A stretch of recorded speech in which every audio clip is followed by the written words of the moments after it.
Padres, representantes o responsables. El Fondo de Previsión Social del Colegio de Ingenieros de Venezuela presenta. A partir de este momento, todas las voces se unen en una sola señal. RCR presenta Conexión 750 con María Alejandra Trujillo.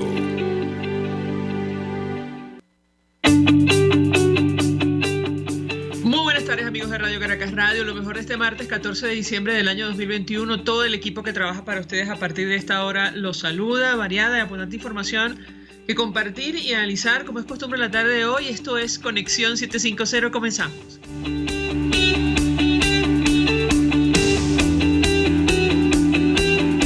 ¿Qué está pasando en este país?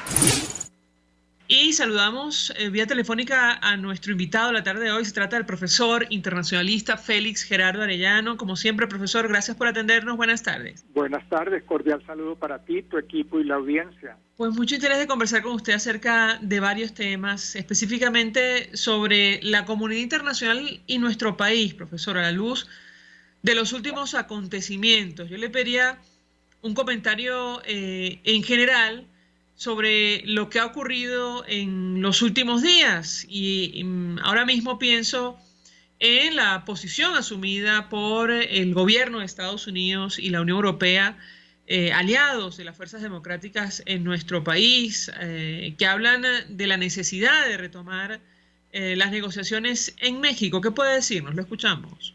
Bueno, mira, yo creo que siempre tenemos que agradecer y reconocer el papel importante que ha jugado y seguirá jugando la comunidad internacional en el grave problema político venezolano, fundamentalmente orientada a esa labor a retomar la democracia, a reconstruir las bases democráticas, a la salida pacífica y democrática. Ese ha sido su objetivo, fundamentalmente.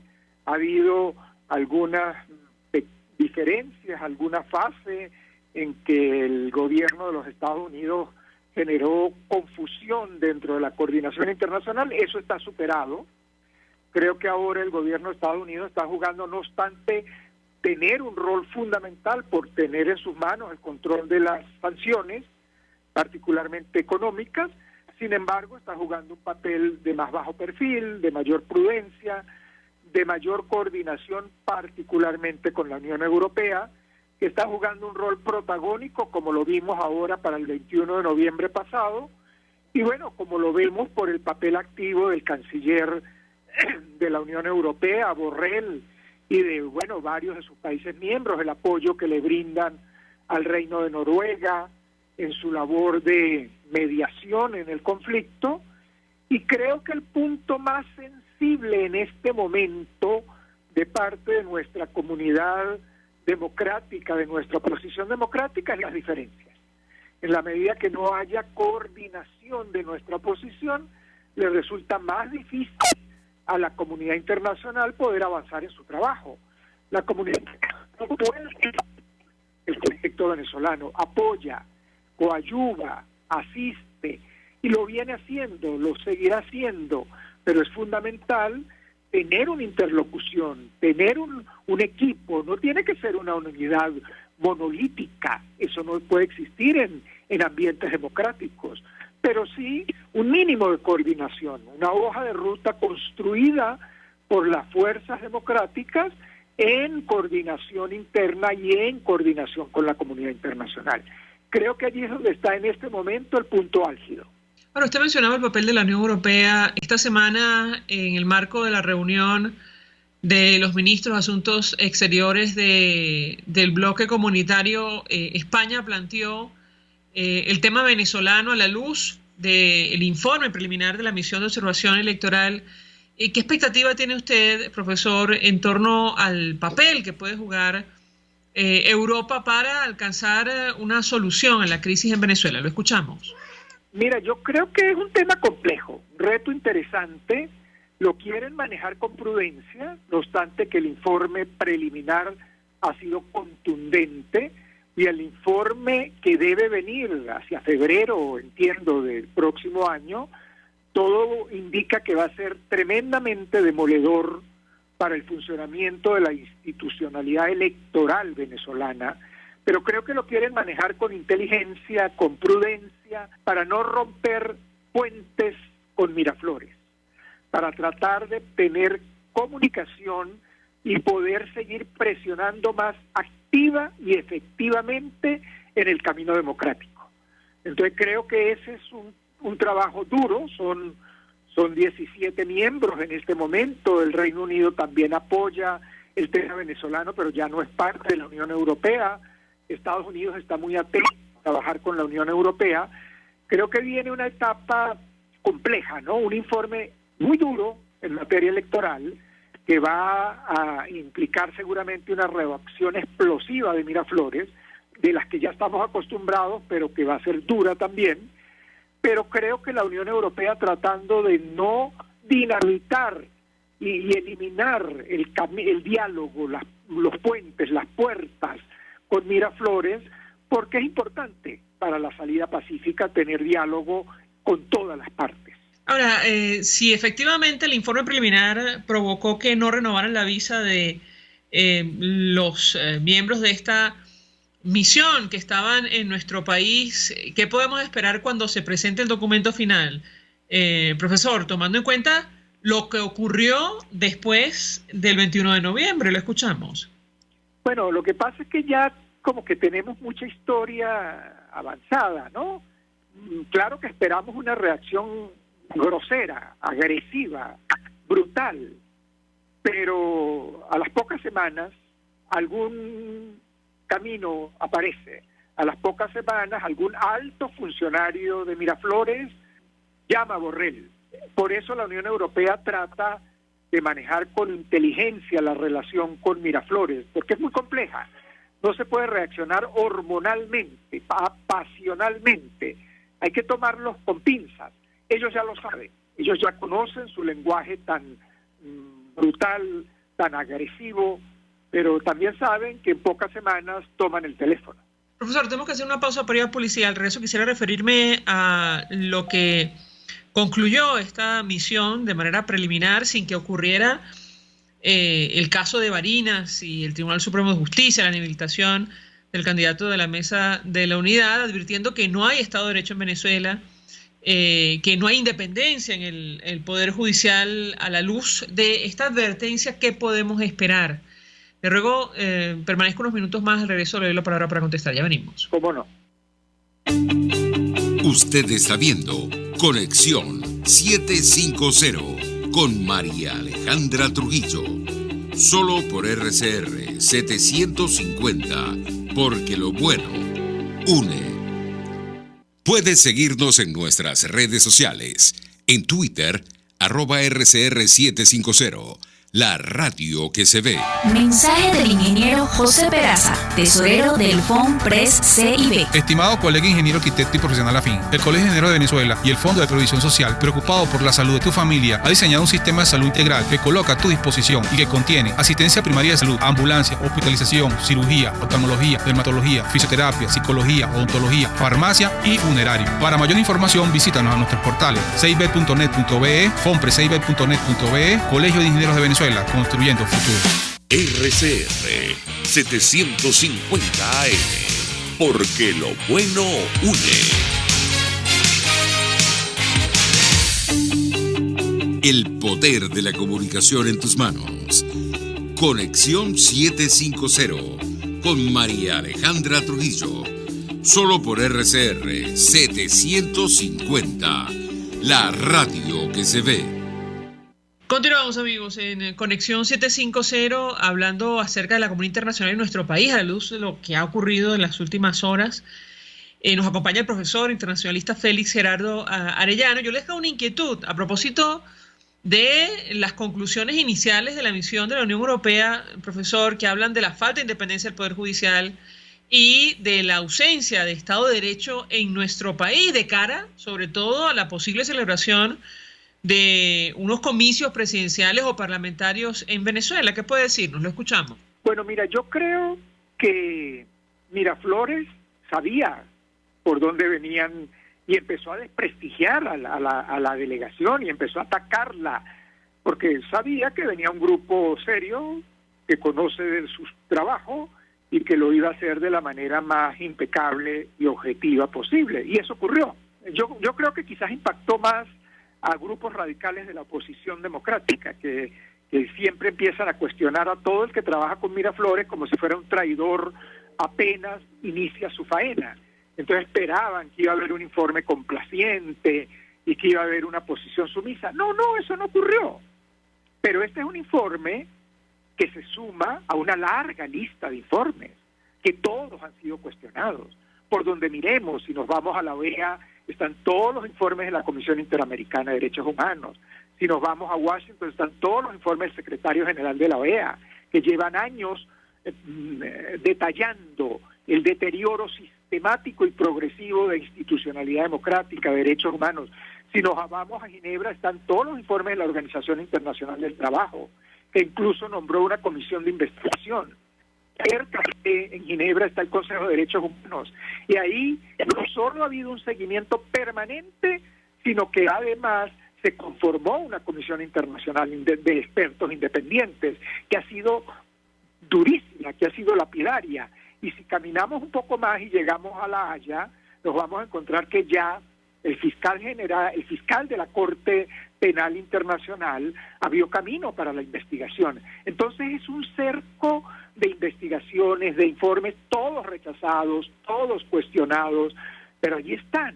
Entonces yo creo que la comunidad internacional sigue haciendo su trabajo. Hay quienes la descalifican porque creen que de allá pueden venir soluciones mágicas, soluciones rápidas. Eso es crear falsas expectativas. Está haciendo su trabajo. Lo grave es que no lo hiciera.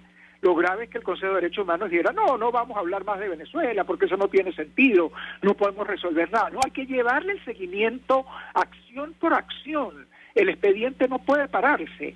Eso además es uno de los mecanismos de presión, pero la presión no solo puede venir de la comunidad internacional, tiene que venir del esfuerzo interno también, de la sociedad civil, de los grupos sindicales, de académicos, de los medios de comunicación, y yo creo que todos están tratando de hacer un esfuerzo con sus limitaciones, con sus dificultades. Creo que quien no está haciendo muy bien la tarea es los partidos políticos que no logran ese mínimo de coordinación. Profesor, tenemos que hacer una nueva pausa para ir a publicidad. Al regreso quisiera referirme sobre lo que está ocurriendo en América Latina, el impacto que esto tiene para nuestro país. Ahora mismo pienso en el atentado ocurrido la madrugada de hoy en un aeropuerto en la ciudad de Cúcuta. El ministro de la Defensa colombiano insinuó que grupos armados podrían estar detrás de este atentado que deja como saldo 3 víctimas mortales, muchos de los cuales tienen presencia en nuestro país. Al regreso de la pausa le pediría un comentario sobre estos temas. Ya venimos. Estás en sintonía de Conexión 750 con María Alejandra Trujillo.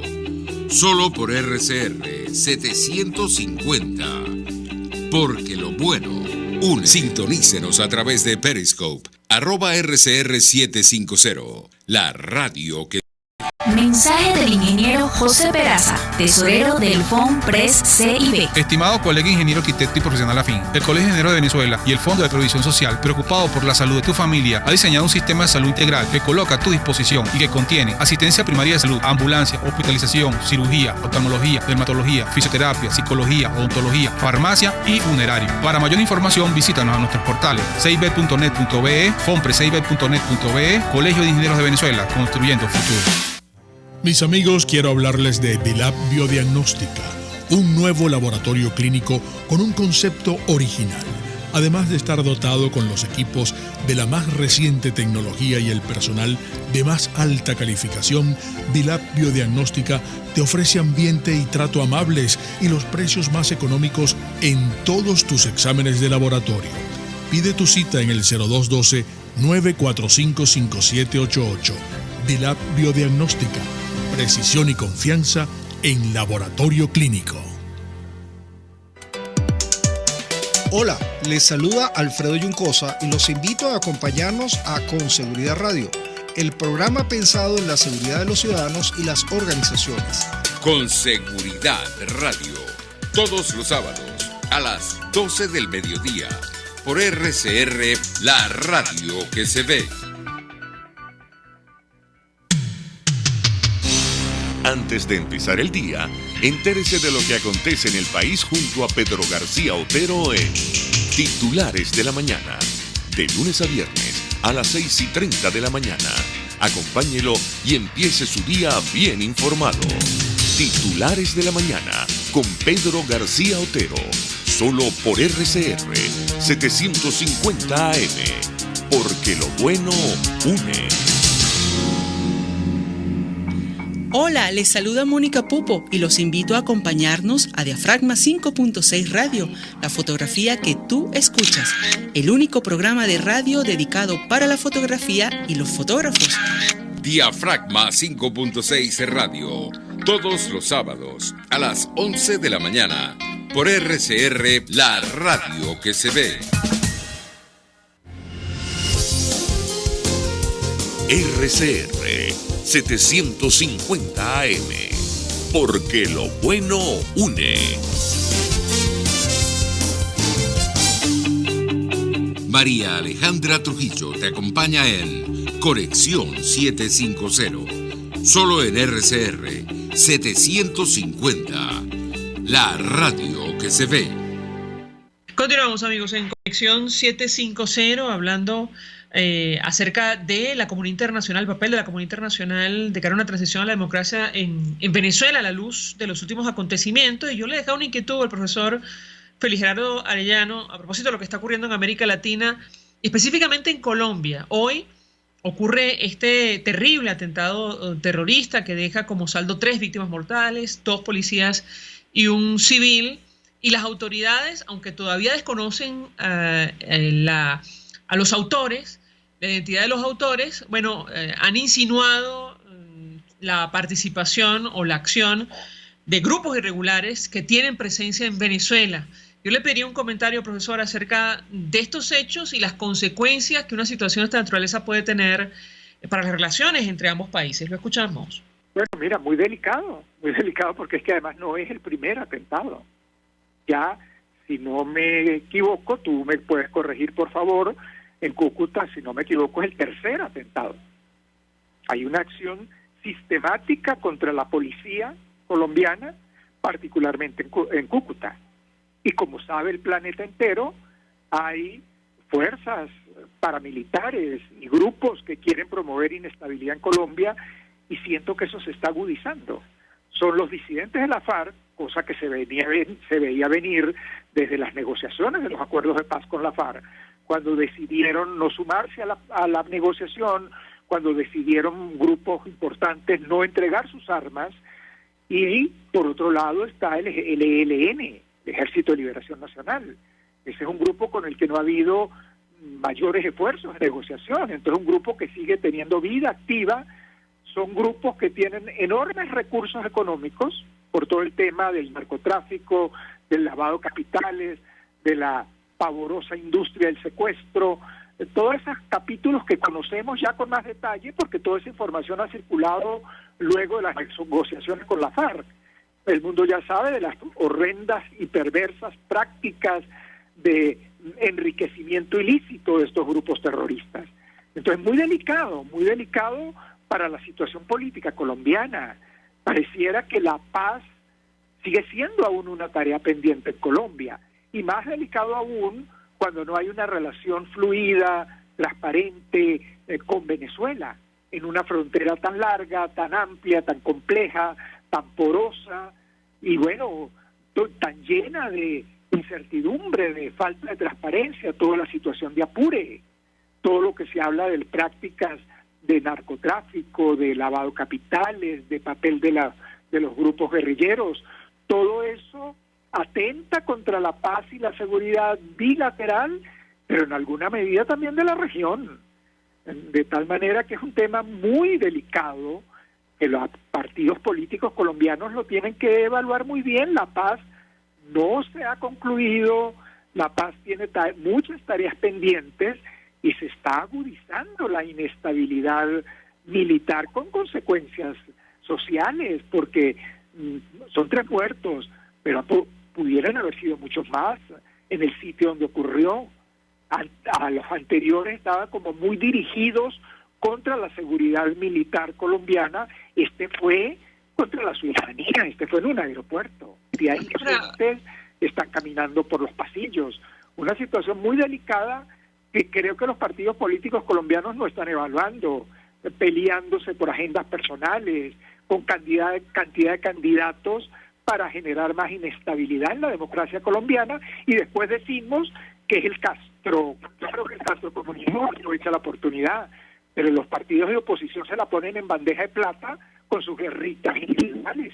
Ahora, profesor, ¿usted cree que esta situación puede escalar en el corto, el mediano plazo, tomando en consideración que creo que menos de 5 meses habrá elecciones presidenciales en Colombia? María Alejandra, yo no creo que puede. Lo estamos viendo. Corrígeme, ¿es el tercero o es el cuarto atentado? Si es el tercero, entonces está creciendo.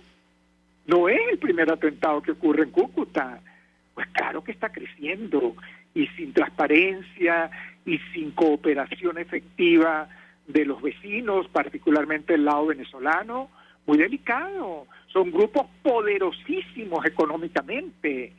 No es un grupito que se está armando, que surgió hace pocas semanas. No, tienen décadas y están vinculados a negocios negros, sucios, ilícitos, enormemente poderosos.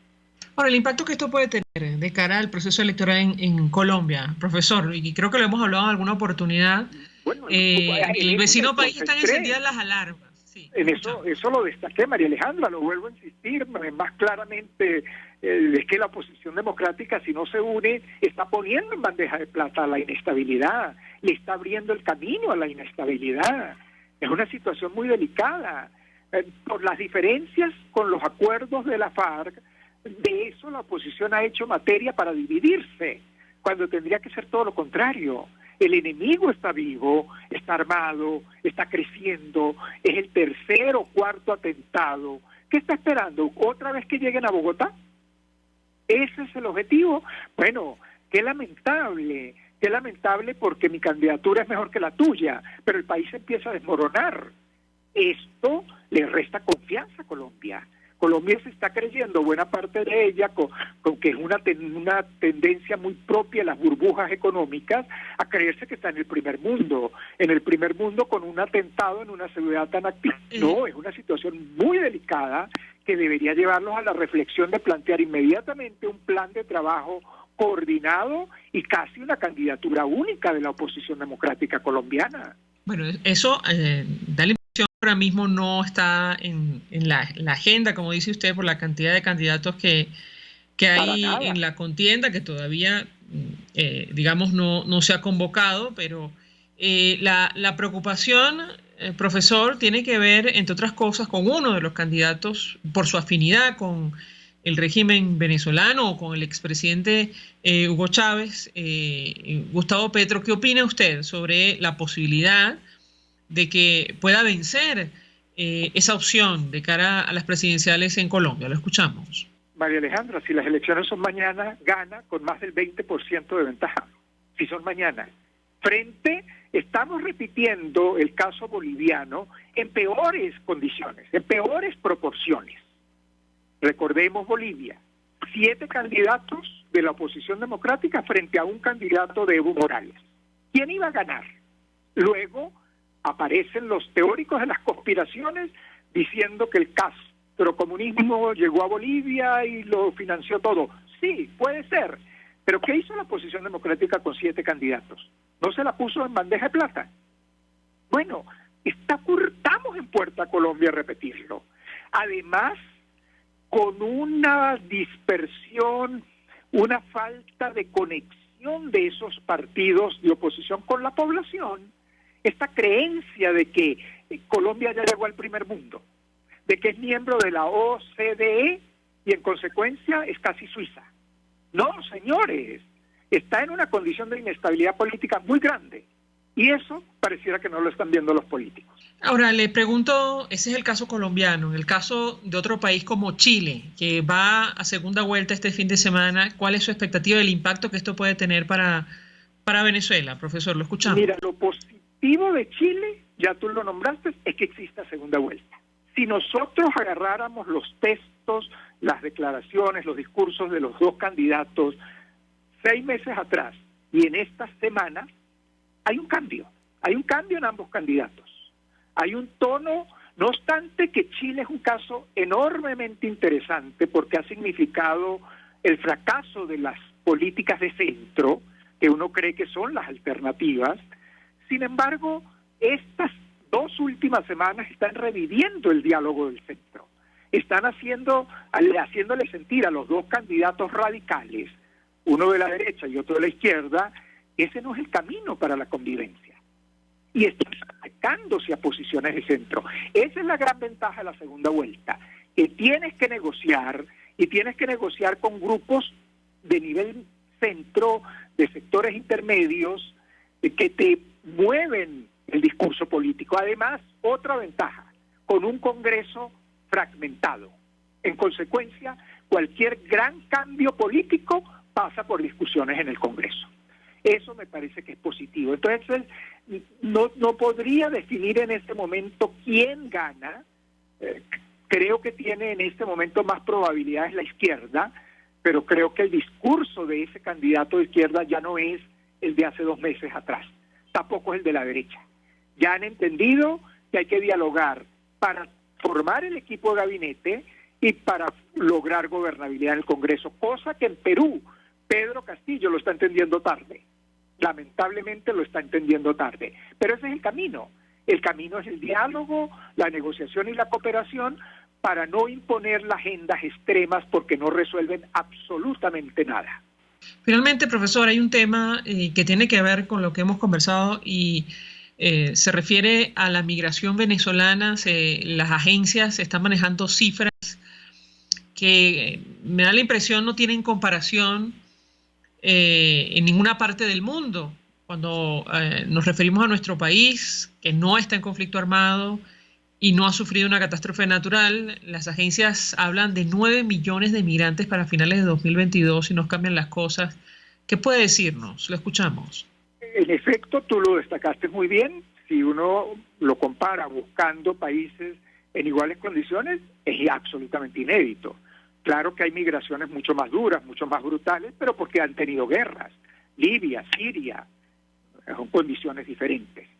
Ahora, mi impresión es que los gobiernos vecinos progresivamente van endureciendo las condiciones para los que están allí y sobre todo para no recibir nuevas migraciones. Eso es desafortunadamente inexorable, porque tú tienes que también ponerte en el lugar de esos gobiernos con sus restricciones económicas, financieras, presupuestarias y el enorme contingente de población que viene, que mucha puede aportar riqueza, pero que también reclaman servicios sociales, reclaman salud, educación, y no la pueden pagar.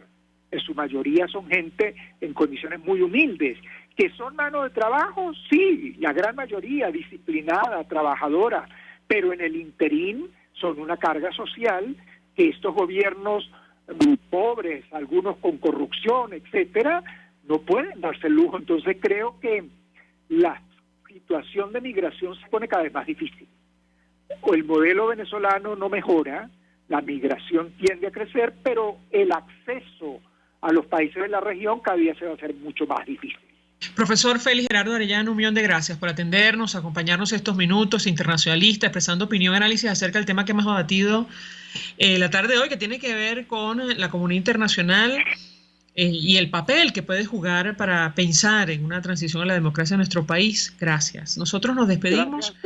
Gracias. Gracias, profesor. Lo hacemos a nombre de Jaime Estares en la dirección general de la estación, en la gerencia de producción Willy Charcaya, en la producción Yair Pacheco, en los controles Víctor Mejías, quien tuvo el inmenso placer de acompañarles, María Alejandra Trujillo. RCR presentó Conexión 750 con María Alejandra Trujillo, solo por RCR 750, la radio que se ve. RCR 750 AM. Porque lo bueno une.